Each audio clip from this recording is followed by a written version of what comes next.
Very few film franchises have lasted as long as the James Bond series, from the smooth-talking borderline alcoholic Bond of Sean Connery to the less smooth-talking borderline psychopath of Daniel Craig. Vodka martini. Chicken or stirred? Do I look like I give a damn? Bond has become a pop culture legend and a role model for kids. If you want your kids to grow up to be alcoholic, womenizing murderers. I mean, who doesn't? And today we're going to be checking out the first in the reboot era of Bond, Casino Royale. So let's not waste any more time and get stuck in, because if you had questions like which famous director really wanted to make this movie, what did fans do in response to Daniel Craig's casting of Bond, and how the fuck is Bond able to down several vodka martinis and then go do action stuff? A couple of those and I ain't doing nothing for the rest of the night. Anyway, let's crack on with the video because we got the answers for you.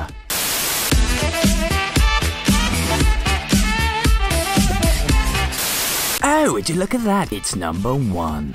So, Casino Royale is a 2006 action spy film and is the 21st official entry in the James Bond film franchise. Yeah, let that sink in. There were 21 of those films at the time of 2006. The film stars Daniel Craig as 007, Eva Green as Vesper, Judi Dench as M, and Mads Mikkelsen as Le Chiffre. Casino Royale was designed to be a reboot within the series and sees Bond at the very start of his career as a 00 agent within MI6. The film sets itself apart from previous entries by being more rooted in reality while still keeping some of those classic Bond tropes, such as the villain with some type of distinguishing body feature, the fancy car, and the classic Bond girl, or just Bond shagging any woman that enters a 2-meter radius of him. What a lad. It's number 2. Casino Royale is based on the original Ian Fleming's novel of the same name, written all the way back in 1953. Casino Royale was also made into a TV episode as part of a show named Climax. It's not a porn film. Instead, the show was an anthology show featuring different characters and stories, each episode produced by CBS. It wasn't until 1999 when Eon Productions, who had produced Bond films from the very start of the franchise, beginning with Dr. No, acquired the rights to make an on-screen adaptation of Casino Royale. In its early original production, Casino Royale was being created with the idea of this being another Pierce Brosnan entry, and the story, much like the final version, was being designed to keep a closer connection with Ian Fleming's original stories in terms of tone and realism. Eventually, after several drafts, the film's story became somewhat of a prequel of Bond in his early days of being a 00 agent. The filmmakers wanted this new Bond film to do for the franchise what Batman Begins did for the Batman franchise. It was this change of creative direction for the film that meant that the filmmakers would need to cast a new Bond in the form of Daniel Craig, and I'm sure there was zero backlash to the casting of Craig because of his hair. Oh wait, there was. Ooh, it's number 3. During the film's early development, director Quentin Tarantino expressed interest in directing Casino Royale. His plan was to have the film set in the 1960s and would have had Brosnan as Bond. Tarantino also planned to have the film presented in black and white, no classic gun barrel opening, no classic Bond opening credits, and the film would incorporate a narration voiceover. The film would have been closer to a film noir. Tarantino also worked closely with the Fleming family when planning his vision for the film. Eon Productions, however, for whatever reason, did not seem interested in taking on Tarantino as director and instead hired Martin Campbell, who had directed the successful Bond film GoldenEye, which was another film that introduced the world to a new 007.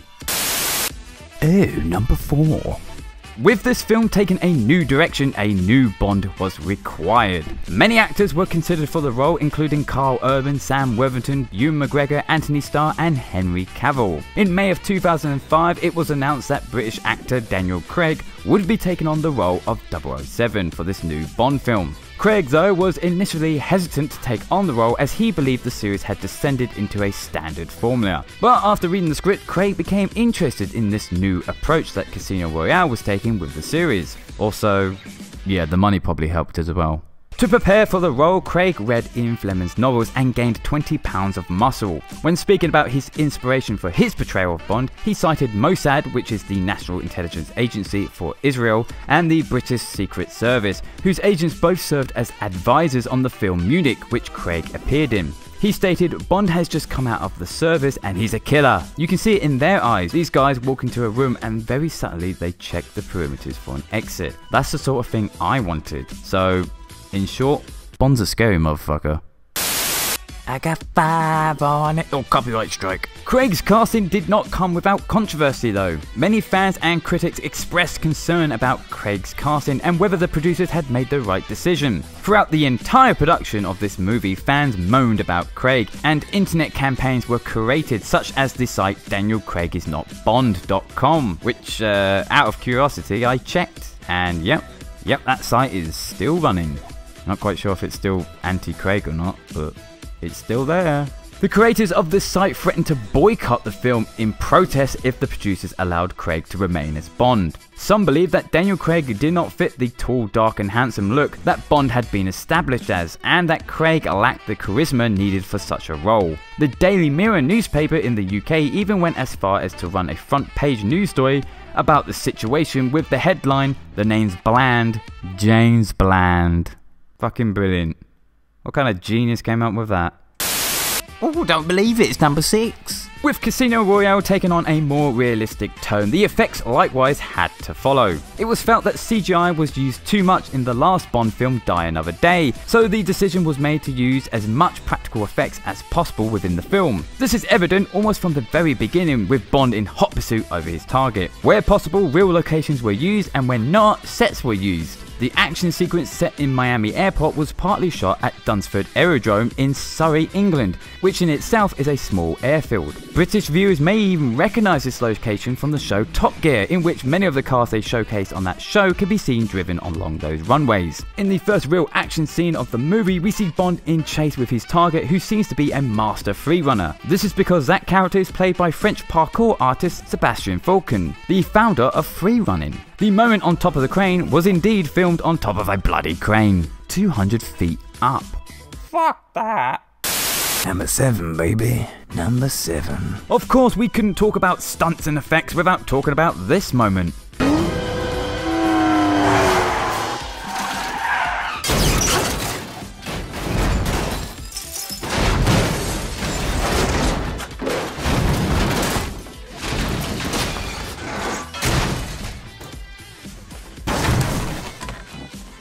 Bond's car in this film was the Aston Martin DBS, which apparently was new at the time and hadn't even been released on sale yet, before they crashed the shit out of it. Much like the rest of the film, Bond's car was going back to basics with a more realistic feel. This meant no rockets or invisibility like the last film.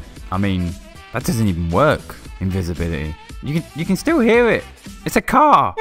The stunt team used several Aston Martins for months trying to get the crash to look the way it does on film. In order to get the car to spin, the stunt team placed a small ramp on the road which would create lift for the car when it would hit it at 70 miles per hour. However, every time the team attempted this, the car would simply lift and fall back with no spin and minimal damage taken. But the stunt team had another tool up their sleeve, this cannon device, which when activated released huge amounts of compressed air, which was enough to knock the car off its axis and send it rolling. The car rolled 7 times during that shot, and at the time was a world record. Amazing. Simply amazing. But that's gotta hurt your arse, though, innit? You wanna know a secret? It's number 8. So of course, this being a Bond film, it had to include an opening credits sequence. This Bond's opening song is titled You Know My Name by Chris Cornell, which debuted in the US charts in December 2006 and peaked at number 7 in the UK charts. This was supposedly the first Bond theme song to not include the title of the film within the song, except for the film Octopussy, which is a film about Bond trying to fight a giant pussy. That's not true, that. The style for the animated sequence of this opening was inspired by the 1953 cover of the Casino Royale novel. Daniel Craig and several of the stunt team were captured on film and then digitally turned into silhouettes for the animated sequence. Previous Bond openings featured provocative female silhouettes, some of which were, let's just say, extremely suggestive. In this opening, however, it was decided to not include any of that, as it wouldn't have fit the tone and style and Bond's love story within the movie. Good heavens, number 9. Right, let's take a look at some mini facts. The shower scene in which Bond confronts a distraughted Vesper was shot in one take. The original version of this scene had Vesper simply in her underwear, but Craig felt that the character would not have stopped to take her clothes off during such a traumatic moment, so the scene was changed to what we see in the final film. Casino Royale is the first Bond film to show Bond before his official 00 status. The character of Le Chiffre in the novels was supposedly based on the English occultist Aleister Crowley, or Crowley, whatever. Speaking of Le Chiffre, his visual characteristics is his blood-weeping eye. His girlfriend in the film almost has her hair covering one of her eyes in reflection to Le Chiffre. Le Chiffre's blood-weeping eye is actually a real condition. The Venice sinking scene took 3 weeks to film, with most days taking 9 hours to shoot. Judi Dench's M is the only character from the other films to make an appearance in this movie. However, while her character is very similar to the Brosnan entries, she's technically not the same character, as this is a reboot.